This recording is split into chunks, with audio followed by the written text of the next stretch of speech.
One TV1. Bahwa Ikatan Dokter Indonesia memang ingin sekali masyarakat tahu bahwa apa yang dilakukan oleh dokter Indonesia ini bukan untuk kepentingan dokter. Itu poin yang utama. Ya, kenapa? Karena dari dulu dokter itu dalam perjalanannya dari mulai sejarahnya itu bukannya mementingkan diri sendiri, tapi mementingkan bagaimana rakyat mendapatkan pelayanan. Oleh karena itu, dengan segala, tentu saja kita tahu bahasa tubuhnya seorang dokter. Mungkin Pak Bersari tahu lah, teman-teman kalau jadi dokter itu gimana? Bahasa tubuhnya itu diajarkan untuk kemudian anggun, tapi udah saatnya. Jadi ini udah, kalau teman-teman bilang tuh bahasa kata udah segini gitu, udah harus dikemukakan. Kalau nggak dikemukakan, nah ada juga yang mengatakan ini dokter-dokter ini hal-hal yang kemudian perlu kita perjelas ya, bahwa dokter-dokter ini melakukan demonstrasi merugikan masyarakat, kemudian meninggalkan tempat kerja, merugikan masyarakat. Nggak pernah terjadi, karena memang itu diatur sedemikian rupa. Karena kita sudah biasa mengatur, bukan diatur, kita profesi itu mengatur dirinya sendiri agar kita profesional. Apa profesional? Itu setting standar, dan standarnya itu ada gitu. Nah, bisa kemudian orang yang tidak paham mengatakan, ini standar kamu, nggak bisa dong, ya, nggak bisa. Jadi sekali lagi atas nama Dr. Adib, tentu saja masyarakat mendengarkan, masyarakat melihat di seluruh Indonesia. Kami menunjukkan ketidaksukaan kami. Kami menunjukkan bahwa kami tidak ingin undang-undang ini kemudian dijalankan. Dan bukan apa-apa. Yang pertama adalah bahwa kami tidak meyakini undang-undang ini mempunyai urgensinya untuk dibuat. Dan kalau dibuat dengan cara-cara yang tidak meaningful. Kami sudah terbiasa untuk berempati kepada orang lain dalam mengambil keputusan. Bagaimana mungkin kalau kami dilibatkan bukan untuk kepentingan kami tidak memakai empati kami. Dan empati bagi kami bukan hanya rasa, tetapi fakta. Lihat fakta-fakta yang disampaikan oleh Dr. Adib dan kawan-kawan. Berapa angka pasien-pasien kita, anak-anak kita yang masih stunting, itu masalah kita. Berapa angka kematian ibu kita, berapa angka TB kita. Bagaimana pada waktu COVID, semua kita merasakan waktu tidak siap sebetulnya. Dan kenapa kita tidak siap? Karena kita memang tidak siap. Kenapa kita tidak siap? Karena sistem pelayanan kita belumlah kemudian betul-betul memberikan value kepada masyarakat yang kita layani. Itu saja. Baik, saya kira atas nama Dr. Adib dan ini, itulah kenapa kita kemudian meninggalkan tempat-tempat kita untuk bekerja, tetapi tetap melayani masyarakat. Insya Allah tidak ada masyarakat yang tidak melayani, karena kami sudah terbiasa mengatur. Dan ingat pada waktu COVID, Anda ada tidur di rumah, jangan keluar rumah. Kami yang kemudian bekerja. Apalagi kurangnya kalau begitu, gitu ya. Terima kasih. Ya, terima kasih Dr. Baharudin. Ya, kita percaya sekali ya kalau dokter itu sudah turun, itu pasti sudah sesuatu yang memang sudah mendesak sekali ya. Sama halnya dengan kemarin guru-guru para rektor. Ya. Mereka ini bukan aktivis atau buruh yang memang biasa demo, tetapi memang buruh juga punya masalah besar sekali. Bayangkan seorang jagoannya yang memimpin demo-demo buruh itu kemudian takluk, kemudian menjadi diiming-imingi membuat partai sendiri. Sekarang ada partai buruh, si Iqbal itu seolah-olah buruh ini menghantarkan mereka ini menjadi anggota DPR untuk kenikmatan mereka. Ini yang kita perlu harus ketahui. Ya. Jadi semua ada persoalan, dan saya kira ini kita sedang membahas ini karena Dr. Adib tidak ada. Kami minta Profesor Dr. Antoni Budiawan ya, dari PES, Political Economy and Policy Study ya. Saya kira beliau menjadi satu catatan yang luar biasa untuk bagaimana nih terus itu jalan keluarnya tuntutan masyarakat rakyatnya seperti apa. Nanti kita minta Pak Paulus, Pak Makan sekalian menjelaskan. Terima kasih Pak Musalim, Paulus, Dr. Baharudin, Pak Marwan. saya tidak bisa berbicara dari sudut aspek kesehatannya, tapi saya mungkin bisa membicara dari sedikit aspek APBN, ya, dari pembiayaan dan sebagainya. Jadi kalau kita lihat adalah ini untuk kedua kalinya undang-undang yang menggunakan omnibus law. Yang satu adalah dari Cipta Kerja, dan kita lihat bahwa dari undang-undang itu sudah dinyatakan ini adalah inkonstitusional bersyarat oleh MK, tapi kemudian malah dibuat undang-undang melalui Perpu yang justru juga lebih melanggar undang-undang itu sendiri, melanggar konstitusi. Karena apa? Perpu adalah suatu kegentingan memaksa, yaitu yang dikatakan bahwa akan ada krisis ekonomi. Tetapi sekarang setelah kuartal pertama, triwulan pertama, pemerintah bangga mengatakan bahwa pertumbuhan ekonomi 5,03%. Artinya di situ adalah tidak ada kegentingan memaksa, tetapi hanya digunakan kegentingan memaksa itu Perpu agar bisa disahkan secepat mungkin oleh DPR, dan itu disahkan. Dan dengan metode begini, sekarang apapun rakyat, buruh, mahasiswa melakukan demo, melakukan protes, aksi unjuk rasa, karena dilihat bahwa Undang-Undang Cipta Kerja ini akan merugikan masyarakat kelompok bawah, khususnya buruh, karena kenaikan gaji dan sebagainya itu tidak sesuai lagi, dan sudah terbukti ada yang naik hanya 1% saja.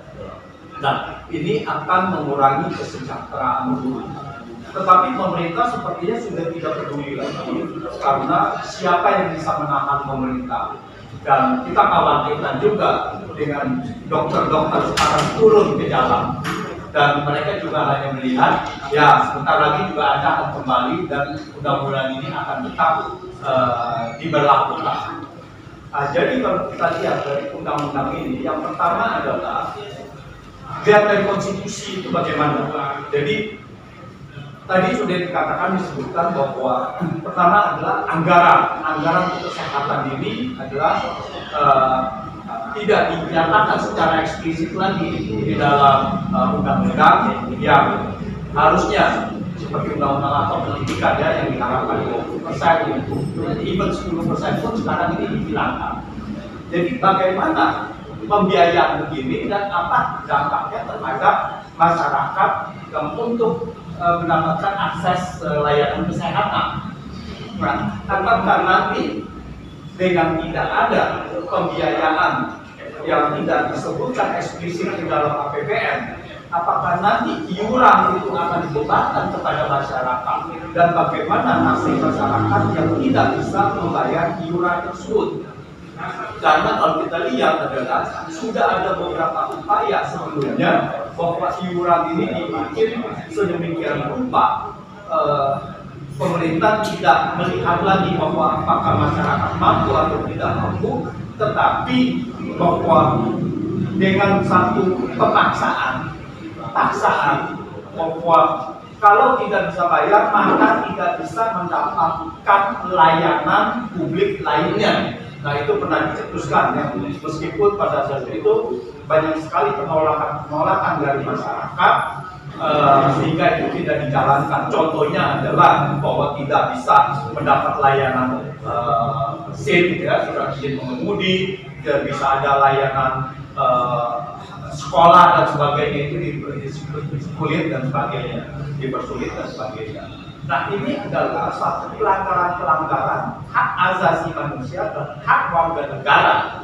Bahwa ini adalah dua hal terpisah, tetapi mereka mengkaitkan dengan satu tatanan dan doktrin, meskipun pada saat itu bisa melanggar konstitusi. Nah, sekarang dengan tidak adanya dinyatakan eksplisit di dalam undang-undang dan juga tidak ada dinyatakan eksplisit mengenai besarnya iuran ini. Nah, jadi apakah pemerintah nanti tadi dikatakan oleh Dr. Iqbal ya, bahwa melalui peraturan kementerian ya, misalnya untuk berapa mengenai iuran yang harus dibayar oleh pemerintah, oleh masyarakat. Nah, ini hal-hal ini yang yang membuat ketidakpastian untuk mendapatkan pelayanan pada masyarakat. Nah, sedangkan kalau kita lihat di dalam konstitusi, yaitu APBN harus digunakan sebesar-besarnya untuk kemakmuran rakyat. Nah, sekarang ini kesehatan dan pendidikan ini adalah dua sektor yang sangat penting dan ini sangat mempengaruhi angka kemiskinan.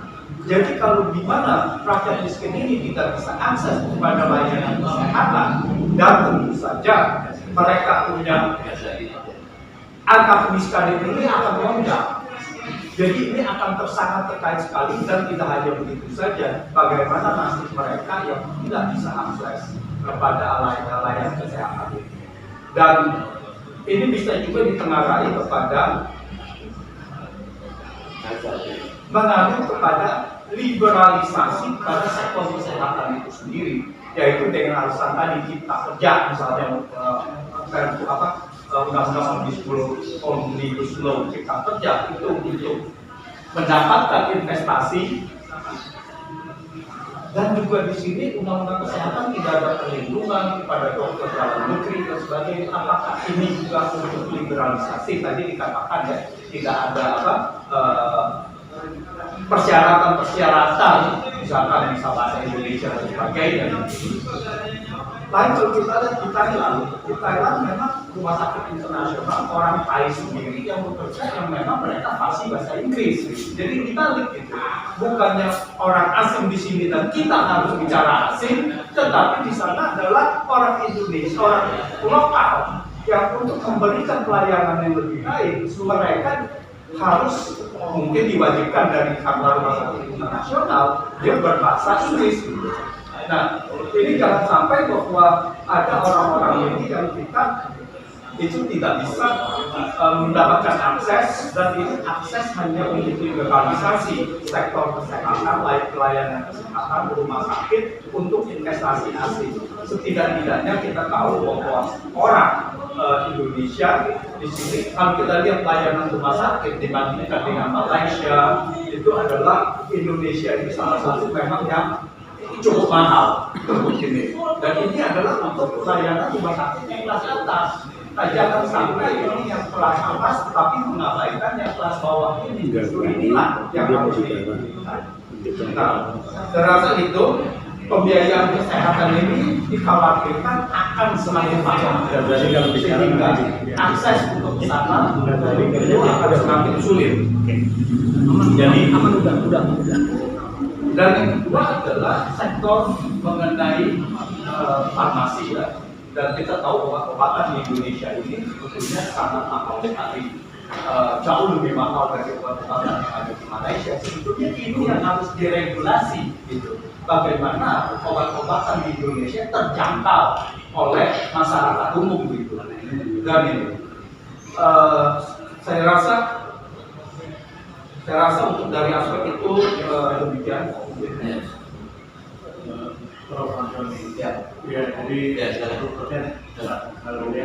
Jadi saya kira sangat jernih Prof mengatakan bahwa pembiayaan itu sesuatu bagian yang tidak terpisahkan dan sebagai bagian yang tidak terpisahkan dia harus dicantumkan dan itu direncanakan.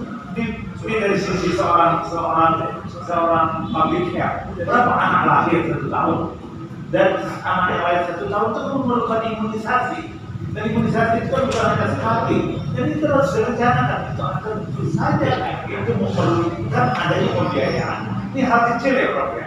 Terus yang kedua tentang pembiayaan keuangan, pembiayaan inflasi. Bagaimana mungkin Pak Menteri bisa mengatakan ini yang sebetulnya hal-hal yang gesture dan ucapan yang kemudian tidak dipikirkan dalam-dalam dari seorang pejabat publik bahwa harga obat itu besar karena dokter bikin STR dan yang membayarkan SDM itu tuh no, pabrik obat itu gitu. Ini kan hal-hal yang tidak boleh disampaikan oleh pejabat publik. Nah, padahal ada hal yang mendasar tadi seperti Prof katakan tentang bagaimana kita harusnya mendesain tentang pembuatan obat dan distribusi. Tapi lebih penting lagi adalah memastikan bahwa semua aspek pembiayaan untuk kesejahteraan kesehatan rakyat itu tidak bisa kemudian diamankan ya Prof. Ya, betul Pak. Ya. Nah, jadi kalau kita lihat adalah gini, bahwa ini yang mengkhawatirkan jumlah rakyat miskin di Indonesia ini pada tahun 2021 yang menurut Bank Dunia, kita belum ada data 2022, yaitu 167,8 juta orang. Itu mereka yang berpendapatan di bawah 1,1 juta rupiah per orang per bulan.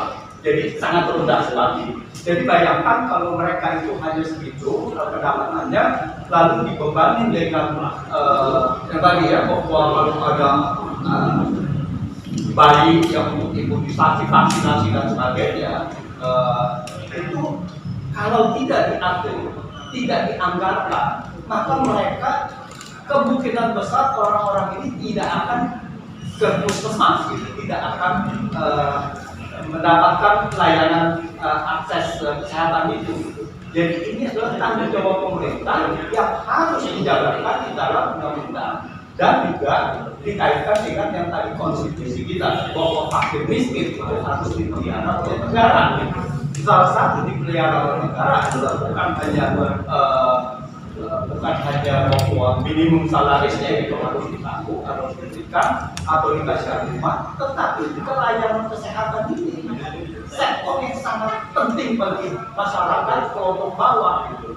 Karena bagi mereka banyak sekali yang mengabaikan atau diabaikan mendapatkan akses mendapatkan kesehatan ini, lalu kesehatan mereka itu sangat menurun sekali, dan itu akan juga mempengaruhi kemampuan mereka untuk mendapatkan untuk bisa bekerja.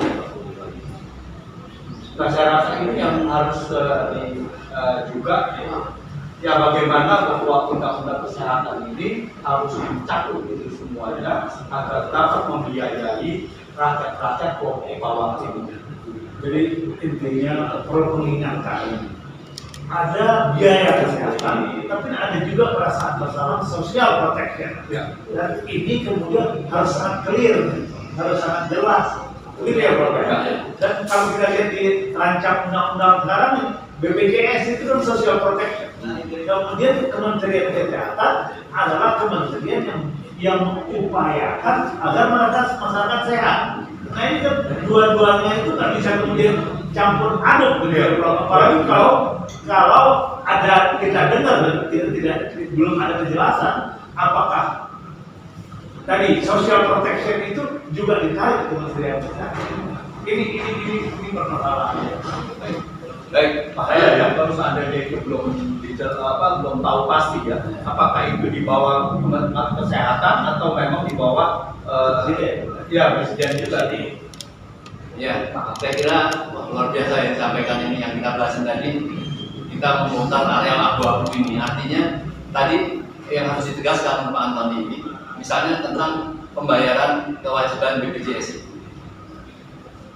Apakah benar akan terjadi apabila orang menjadi kelalaian atau telat bayar, kemudian dia tidak bisa mendapat pelayanan yang lain? Ini kan betul-betul pelanggaran HAM yang sangat jelas-jelas ya terhadap rakyat. Jadi maka itu masyarakat dan rakyat itu merasa terhadap penguasa ini, terhadap rezim ini kok bukan mengayomi tapi kan ancaman itu. Padahal tadi disampaikan Pak Antoni, fakir miskin itu dipelihara oleh negara. Fakir itu betul sudah tidak punya apa-apa, dan miskin pun juga bukan berarti dia bekerja, dia bekerja tapi tidak mencukupi untuk membiayai hidupnya. Ini harus menjadi catatan kita. Jadi itu dipelihara oleh negara, jangan kemiskinannya dan kefakirannya tetap dipelihara ada. Ini yang jadi masalah, ya. Ini yang kezoliman penguasa tidak mengetahui perasaan rakyat yang sedang betul dalam keadaan sulit. Ya. Nah, saya kira mungkin ini bisa menjadi tambahan catatannya kepada Dr. Ghazali sebagai pengamat pemerhati terhadap kesehatan. Mungkin kami berikan waktu sekitar 10 menit. Dokter ada di sana? Terima kasih. Assalamualaikum warahmatullahi wabarakatuh.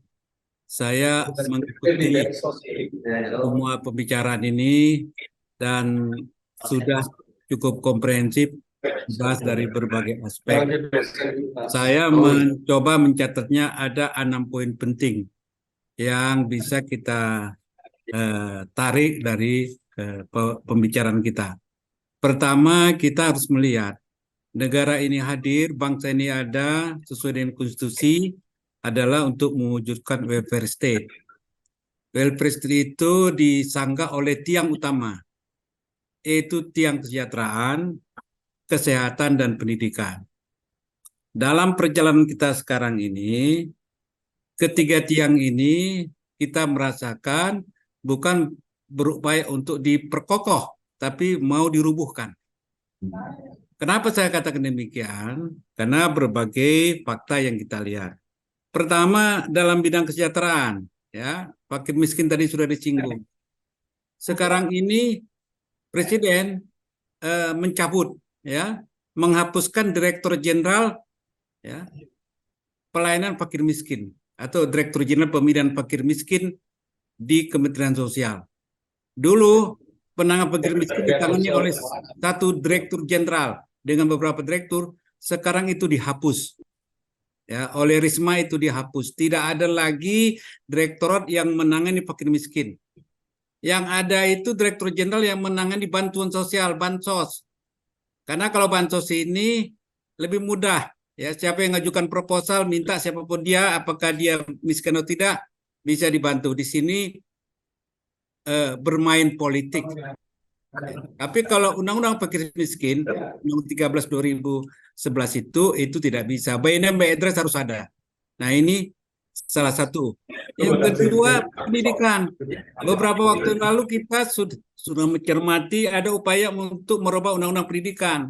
Tetapi karena civil society di pendidikan begitu kuat dan menghadap Presiden akhirnya mengurungkan. Sebetulnya ini yang bersama nasibnya dengan RUU Kesehatan. Jadi di pendidikan juga sekarang wajahnya sama. Nah, sekarang di kesehatan dengan RUU Kesehatan ini merupakan gambaran kalau ini berhasil, ini salah satu bentuk merobohkan salah satu pilar dari 3 pilar welfare state. Ini sesuatu yang memang secara fakta kita lihat sekarang. Yang kedua, kita menangkap ada niat jahat. Ya, mensreanya kalau kita lihat ini ada niat jahat, ya. Ada niat jahat, ya, dengan apa namanya itu tadi, dengan melakukan perubahan undang-undang kesehatan dengan pendekatan omnibus law. Pendekatan omnibus law itu memberangus undang-undang sektor kesehatan yang 10 itu yang selama ini sebetulnya sudah menjadi pilar penyelenggaraan pelayanan kesehatan berpuluh tahun. Ya, ini mau dirobohkan. Tadi sudah banyak panjang lebar disampaikan oleh Dr. Iqbal. Saya tidak mengulangkan lagi. Jadi tentunya itu merupakan indikator ada niat jahat. Ya, ada niat jahat. Ini nggak bisa terbantahkan ini. Ya. Tidak ada, apalagi tidak ada komunikasi, tidak membuka pintu untuk dialog dan sebagainya. Poin yang ketiga adalah sebetulnya 5OP ini sudah menyampaikan 12 poin krusial. Di media massa sudah disampaikan 12 poin krusial itu secara rinci tadi disampaikan oleh Dr. Iqbal. Yang intinya adalah pemusatan kekuasaan kepada Menteri Kesehatan, Kementerian, kemudian memporak-porandakan organisasi profesi. Ketiga, melakukan politik belah bambu. Ya, saya katakan pecah belah. Yang mendukung RUU disanjung, diterima dengan baik, ya, dibuat spanduknya di depan kantor Kemenkes, tetapi yang berbeda diberhentikan. Apalagi dia seorang profesor yang punya keahlian spesifik dan sangat langka. Yang dirugikan adalah pasien. Yang keempat adalah tadi sudah saya katakan, ya, sekarang ini berlangsung strategi belah bambu. kita harus hati-hati, ya, karena dengan diberi peluang kepada organisasi sempalan, ya, sehingga seolah-olah kementerian itu sudah menerima masukan dari pihak-pihak yang sebetulnya tidak jelas mewakili siapa, kemudian dilakukan penekanan, ya, kepada mereka-mereka yang tidak setuju, terutama di kalangan ASN, itu merupakan kondisi yang sedang terjadi sekarang ini. Kemudian yang kelima, ya, kita melihat tidak adanya kegentingan yang mendesak, yang memaksa, tadi yang sudah disinggung, ya, keluarnya RUU ini. Apa yang mendesak? Apa yang memaksa? Yang sekarang aja yang menjadi tugas-tugas rutin, tugas pokok yang sudah RPJM itu belum diselesaikan. Sisa tinggal tidak sampai setahun. Tugas-tugas Kementerian Kesehatan itu masih banyak yang belum terselesaikan. Ini menggambarkan bahwasanya melakukan pekerjaan yang tidak penting, ya, dan kemudian tidak melakukan kerjaan yang penting. Ya, ini fenomena yang harus kita ingatkan kepada para pejabat di Kementerian Kesehatan. Yang terakhir adalah sekarang ini sedang dibangun suasana ancaman kelembagaan. Ancaman kelembagaan ini adalah bagaimana perangkat birokrasi mulai dari tingkat pusat sampai daerah dengan pendekatan kekuasaan dilakukan ancaman sehingga para birokrasi menjadi takut, ya, di antara ASN juga terjadi curiga mencurigai. Yang ini tentu menimbulkan kondisi pelayanan kesehatan yang tidak kondusif. Percayalah, kalau ini terus dikembangkan, suasana ancam-mengancam seperti ini, maka dalam suasana tahun pemilu ini, ya, makin ke depan ini kondisi kita akan makin crowded. Nah, kita harus punya sikap yang jelas. Organisasi profesi, ya, tidak boleh kendor dengan misi sucinya, misi sakralnya untuk memperjuangkan kepentingan masyarakat, meningkatkan mutu pelayanan kesehatan, dan juga melindungi eksistensi organisasi profesi. 6 poin ini saya rasa yang mungkin ingin saya sampaikan pada kesempatan ini, karena waktu terbatas, saya kembalikan kepada moderator. Assalamualaikum warahmatullahi wabarakatuh. Waalaikumsalam warahmatullahi wabarakatuh. Terima kasih Dr. Ghazali. Saya kira beliau memberikan info yang sangat penting sekali, karena beliau ini kalau nggak salah bekas pejabat dari lingkungan Depsos, ya. Jadi apa yang disampaikan tadi, ya, saya garis bawahi sekali tentang penghilangan direktorat fakir dan miskin itu, ya, dihilangkan oleh Menteri Risma. Ya, ini catatannya bagi para fakir miskin di Indonesia, yang menghilangkan direktorat itu untuk fakir miskin adalah bekas Menteri Sosial Ibu Risma. Masih. Saya pikir karena banyak sekali kesalahannya sudah disingkirkan. Mohon Ibu Risma harus mempertanggungjawabkan terhadap penghilangan dirjen, ya? Iya, atas perintah Jokowi.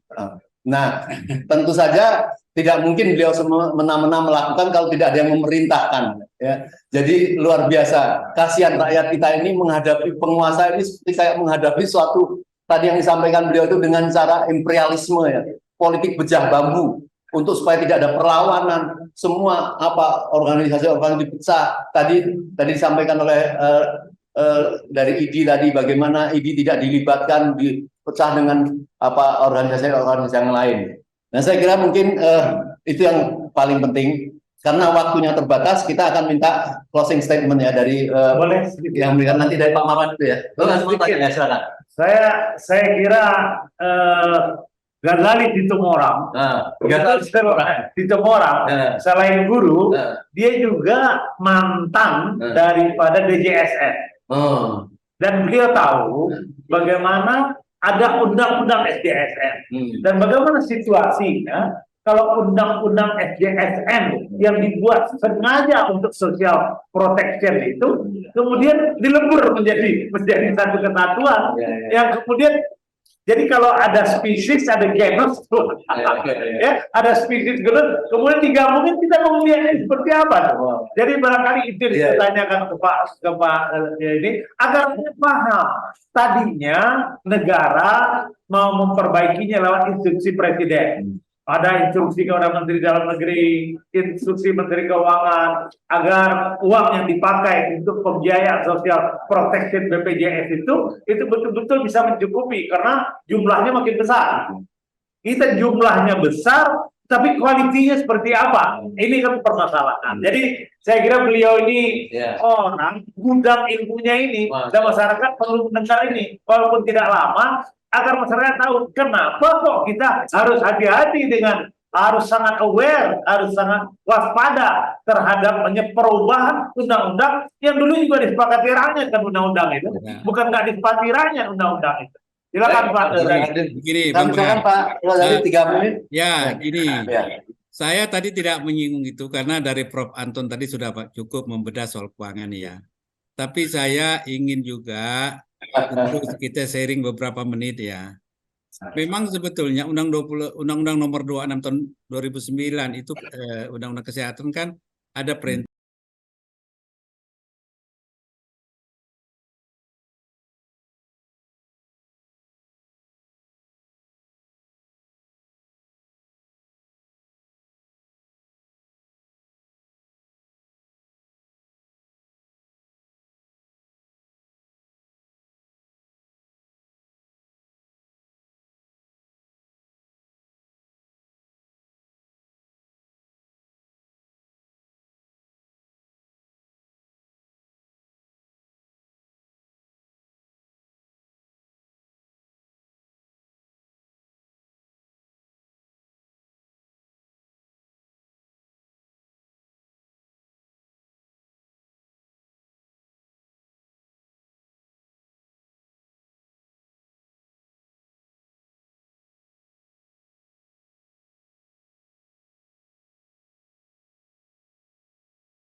Waalaikumsalam warahmatullahi wabarakatuh.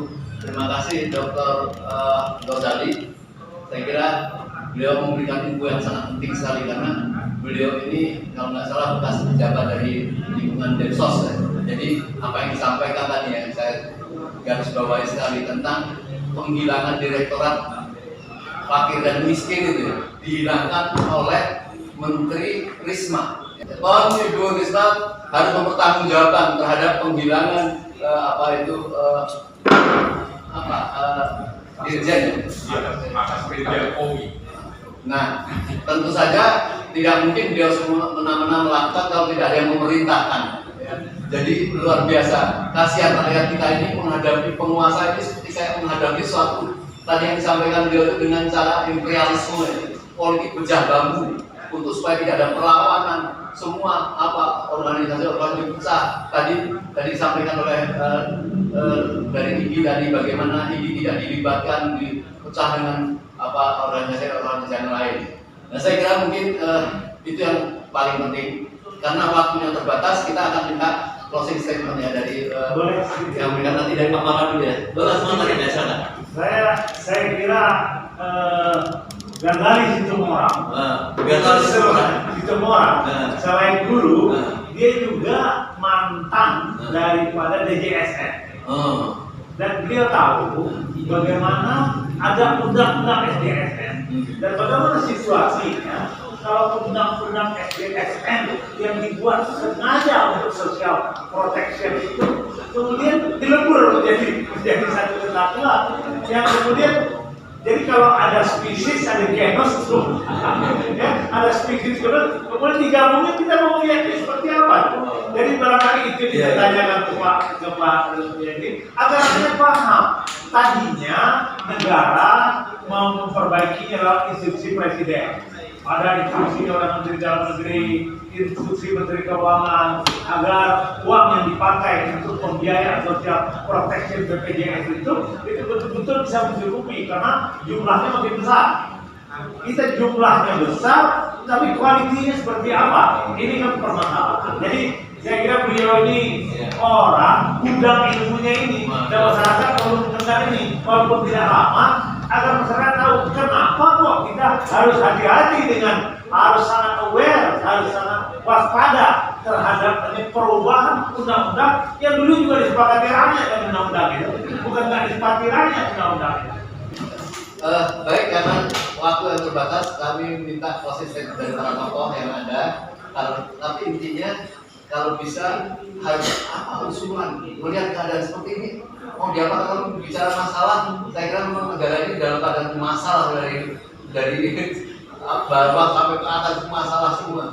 Jadi apa persoalannya what's next terhadap keadaan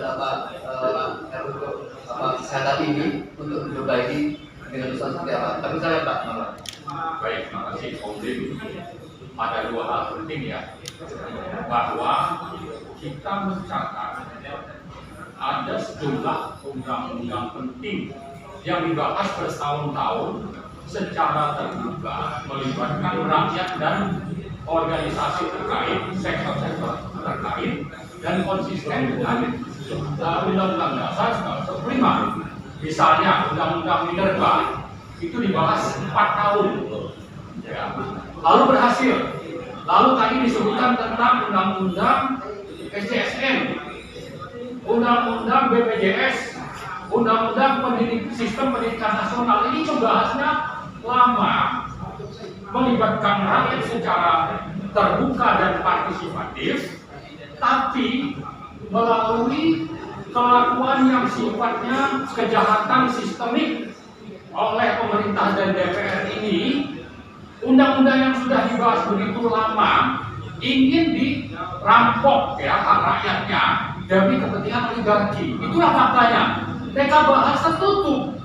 Ini harus kita lawan, ya. Karena itu mari poin kedua yang saya sampaikan adalah kita harus bersatu melawan kejahatan oligarki ini yang di sisi eksekutif dipimpin oleh Joko Widodo dan Menteri Kesehatan Budi Gunadi Sadikin. Dua orang ini bekerja untuk kepentingan oligarki. Saya mencatat di sini kalau di sektor rumah sakit itu ada namanya Dato ya, Dato ini kayak Dato itu. Dato Sri Tahir itu punya bisnis rumah sakit. Mokhtar Riyadi sama ini. Lalu ada Benyamin Setiawan. Ini adalah orang-orang yang kita perlu periksa ini. Apa peran mereka untuk melancarkan perampasan hak rakyat ini? Rakyat sudah punya undang-undang yang memang konsisten dengan konstitusi, konsisten dengan kepentingan orang banyak, dengan kemanusiaan, tapi ingin dirampok melalui proses tertutup dalam waktu singkat, padahal undang-undang yang dibahas bertahun-tahun itu jumlahnya ada 10. Rakyat ingin bicara, mereka bilang ini sesuatu yang tidak sesuai dengan kepentingan, lalu ada yang dikriminalisasi, ada yang dipecat, ada yang dicap negatif, lalu mereka menggerakkan buzzer. Buzzer ini juga mereka bayar, jangan-jangan juga pakai uang APBN. Itulah esensi kenapa ini kita lawan. Maka kata kunci yang saya ingin sampaikan adalah mari kita lawan kejahatan sistemik oleh rezim pro oligarki ini di sektor kesehatan. Terima kasih. Baik, saya tidak mengulas apa prosesnya. Saya persilakan Pak Prof.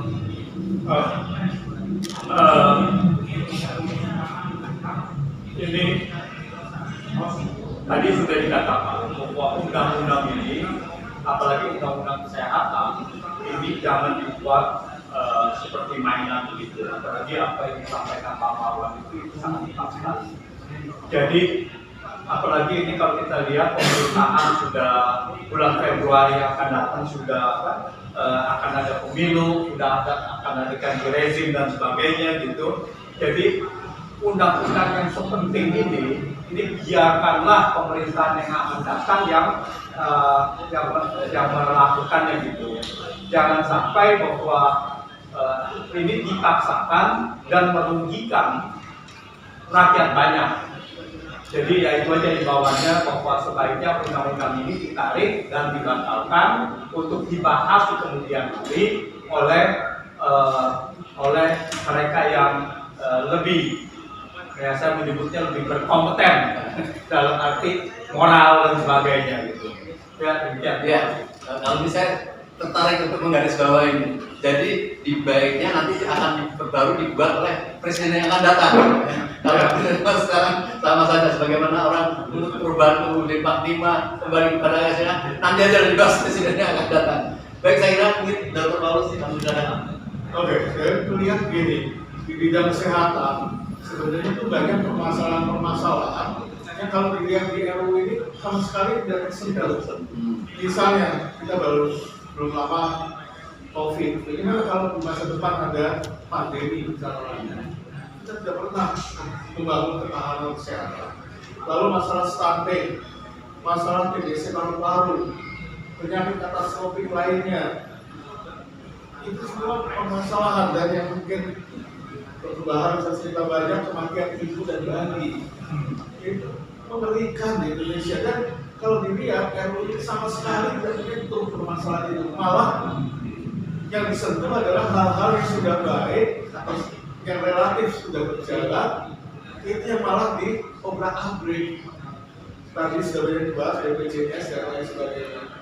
Dan mungkin kita juga harus berani jujur dalam menata bangsa dan negara. Kalau tadi saya tertarik Pak Antoni katakan angka rakyat miskin itu 167 ya. Padahal ada yang bilang data resmi hanya 30 sekian kan? Ya. Nah, sebenarnya kesehatan sudah jelas. Lihat saja berapa juta orang yang dicakup oleh PBI. PBI itu syaratnya adalah orang tidak mampu. Angkanya kurang lebih 150 juta lebih, kurang lebih sama. Mirip-mirip dan saya rasa masih yang sudah dicakup oleh PBI, masih ada lagi mungkin orang miskin yang tidak tercakup sama sekali, tidak tersentuh oleh PBI BPJS. Mungkin kalau jumlah angkanya 167 loh gitu. Mungkin bisa inilah Pak Antoni mungkin bisa lebih elaborasi lagi, lebih lagi. Kemudian juga gini, dalam pemantaan kita harus jelas. Kita mau sistem social insurance, social protection, atau social safety. Ini dua pengertian yang berbeda. Jadi misalnya ketika terjadi defisit BPJS, yang muncul adalah teori social insurance, teori asuransi. Kalau dengan teori social protection atau social safety itu berarti kewajiban negara. Ini merupakan kewajiban negara yang diamanatkan oleh konstitusi. Kesehatan itu adalah hak asasi yang diamanatkan pada pasal 28 UUD 45 dan pasal 34 UUD 45. Negara wajib menyelenggarakan pelayanan kesehatan bagi seluruh rakyat. Tapi kok mau diselesaikan dengan teori social insurance, teori asuransi, sehingga terjadilah ribut-ribut. Nah ini mungkin permasalahannya. Kemudian mungkin ya karena saya sering diskusi dengan Pak Antoni, mungkin tolong dihitung Pak.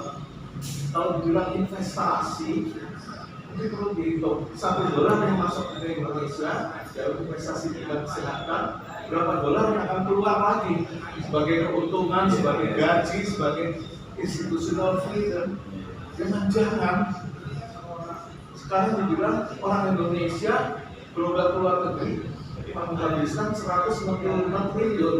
Itu cara ngitungnya gimana? Mungkin Pak Antoni bisa tolong ajarin saya cara ngitungnya supaya dapat angka 100. Tapi yang dikhawatirkan kalau saya buat foto orang yang ekonomi bisa menghitung secara lebih ini, jangan-jangan dengan investasi asing bukannya kita menyelamatkan 165 triliun yang keluar dari Indonesia sebagai yang dikeruk oleh investasi asing lebih dari itu. Ya kan? Kalau sebagai ekonomi kan harusnya buat forecast, buat perhitungan yang matang sebelum investasi. Saya jawab ini sedikit aja Pak. Investasi asing itu kan akan profit oriented. Untuk setiap investasi yang dia lakukan, misalkan dia investasi 1 juta rupiah whatever itu ya, lalu kemudian itu akan mencapai break even. Artinya apa? Artinya uangnya kembali. Dan setelah itu profit yang terbaru. Jadi jangka panjang foreign investment akan merugikan ekonomi. Ya. Baik, sebelum ke Dr. Baharudin, mungkin kita bisa beberapa menit, 2-3 menit dari Dr. Iqbal Mokhtar kalau masih, karena beliau dari Forum Dokter Peduli Ketahanan Kesehatan Bangsa ya. Saya kira mungkin ada yang perlu disampaikan kan.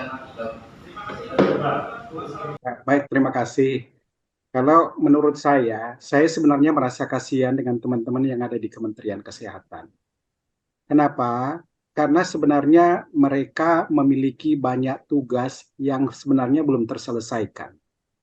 Jadi daripada mengutak-atik Omnibus Law ini yang sebenarnya tidak memiliki urgensi, sebaiknya mereka itu fokus terhadap berbagai bidang kesehatan yang sampai saat ini kita itu sangat ketertinggalan. Saya kasih contoh misalnya ya, contoh sederhana misalnya. Angka kematian ibu di Indonesia saat ini itu mencapai 305 per 100.000 kelahiran hidup.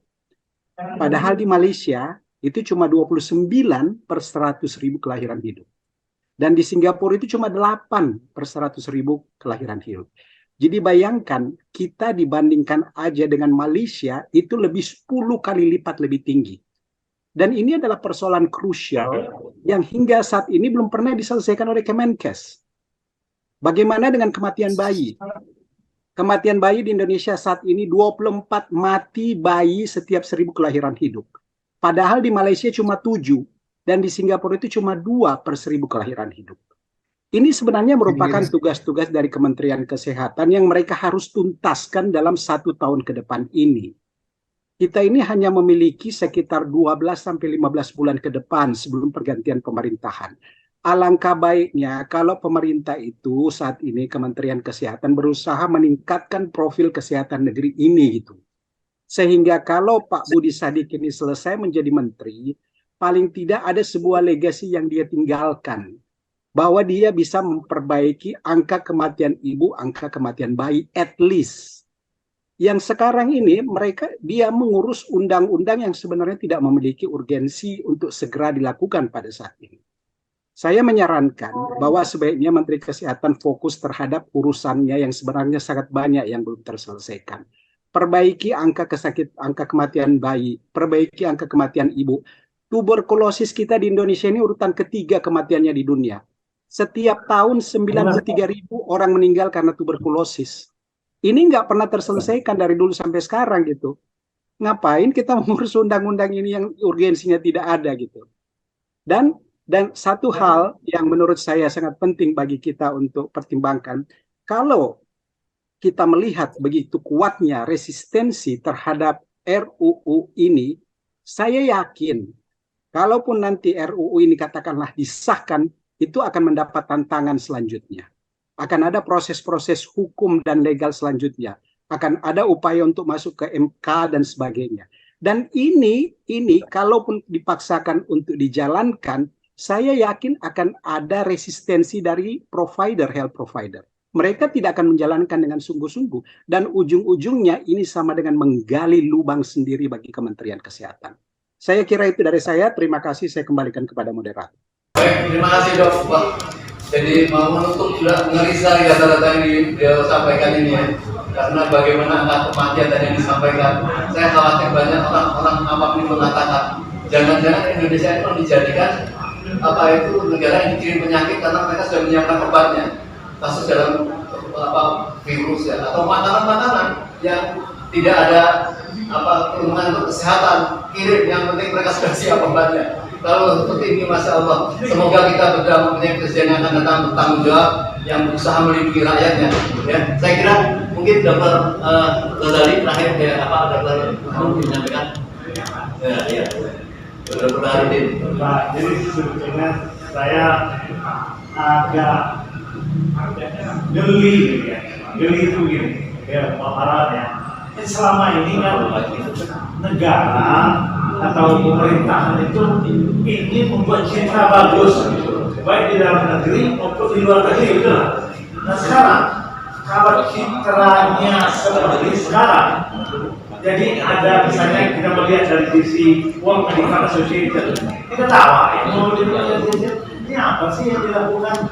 Jadi kita mau citranya bagus di luar, tetapi ada bukti-bukti kita melakukan yang disebut dengan medical populism.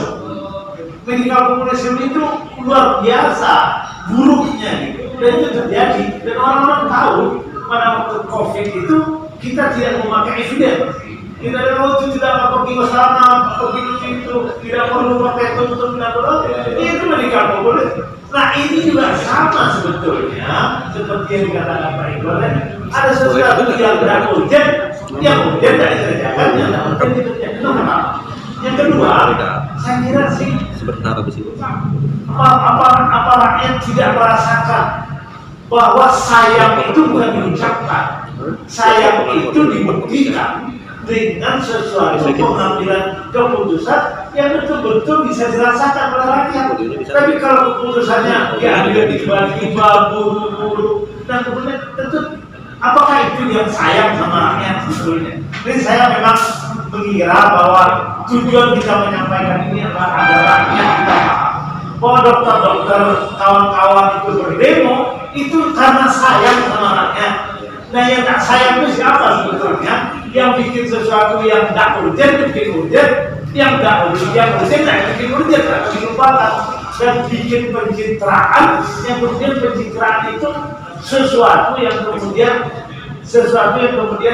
aneh gitu ya. Jadi kalau makan kita boleh menghabiskan Pak, kalau minum nggak boleh mengeringkan. Jadi kalau orang kampung saya bilang nih, kayaknya makan mau mengeringkan, minum mau menghabiskan. Sekian, mungkin kita tutup acara kita pada sore hari ini. Silakan kalau ingin komentar komentar di webinar kita. Insya Allah kita akan lanjuti apabila memang penting untuk segera kita lakukan acara ini. Oh ya, silakan. Ya, saya kira ini acara awal serial ya. Jadi mudah-mudahan dalam minggu depan dan minggu depannya lagi kita akan terus melanjutkan advokasi ini. Insyaallah. Jadi mari dengan acara-acara seperti ini rakyat memahami masalah lalu mau bangkit bersama untuk melakukan perlawanan.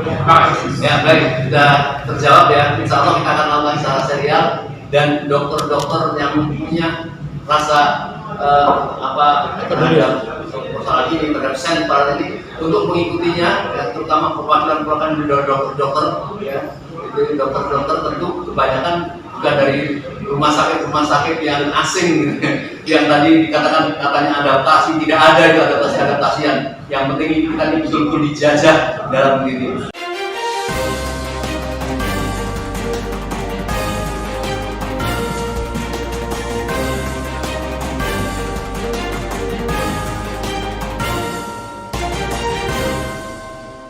One K1 TV1